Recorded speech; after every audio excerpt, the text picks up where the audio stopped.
The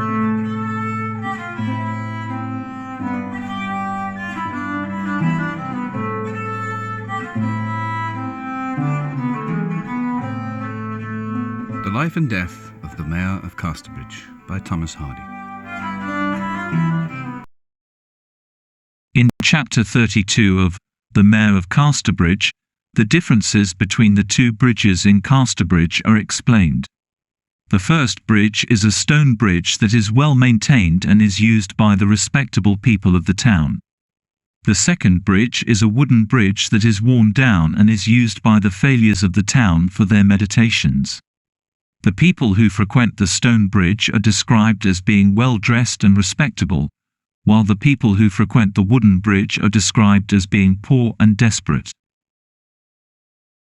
Henchard is standing on the wooden bridge when Job greets him and tells him that Farfrae has bought all of his furniture. Henchard is devastated by this news and thinks about emigrating. However, Farfrae invites him to live in his house with Lucetta, which Henchard accepts. Elizabeth Jane visits Henchard and tells him that she has found out that he is her real father.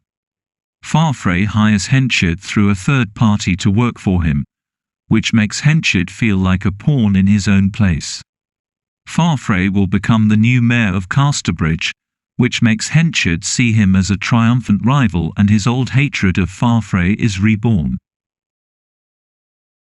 Only 12 days before his promise to never drink alcohol is up, Henchard starts drinking alcohol again. This is a significant moment in the story because it shows that Henchard is not able to keep his promises and that he is still struggling with his past mistakes. Henchard's drinking problem becomes worse as he starts to drink more frequently and in larger quantities. He becomes increasingly unstable and unpredictable, which causes problems for himself and those around him. Despite his efforts to control his drinking, he is unable to stop himself from drinking. As the story progresses, Henchard's relationship with Farfrae becomes more strained. He becomes jealous of Farfrae's success and popularity, which leads to a confrontation between the two men.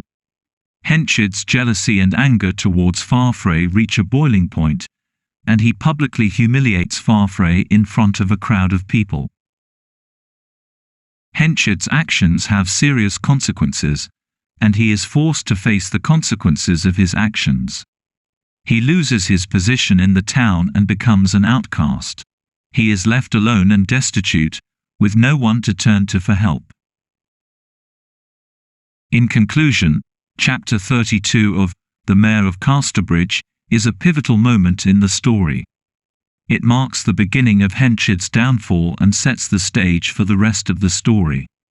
The differences between the two bridges in Casterbridge serve as a metaphor for the divide between the respectable and the failures of the town.